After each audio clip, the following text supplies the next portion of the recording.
Y les hablamos ahora de Mary Poppins, que es la institutriz más famosa de la historia, ya saben, qué recuerdos. Y cantar sus canciones sigue estando de moda, tanto que hasta hay un musical en Barcelona. Y en eso se basa esta divertida actividad de verano para niños, claro. Con un poco de azúcar, la píldora del colador pasa mucho mejor. ¿Llego a tiempo, Jordi? Llegas a tiempo para ver nuestras actividades de verano en Sumanías, que esta semana verás Mary Poppins. ¿Qué me dices? Sí, preparada porque hacen un teatro musical con niños desde 4 años hasta 12 y vas a alucinar. Jazz es la profesora, junto con Mónica. ¿Cómo empieza la coreo?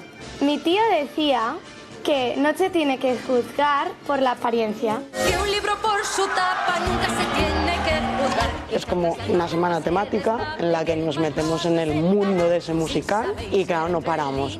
Mary Poppins no pasa de moda. No pasa de moda Mary Poppins. Y nos hemos dado cuenta de que es una historia universal. Les encantan las canciones porque son muy divertidas. ¿Cómo se lleva esto de representar el personaje principal? Pues muy bien y con muchas ganas, hablar mucho sobre todo. Vamos a empezar con la coreografía de los desollinadores.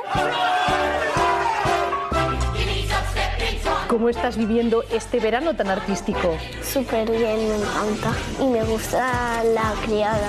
Para mí es como mi personaje favorito, la Helen. ¿Qué eres tú? Sí. Este tipo de actividades a los niños, ¿qué tal?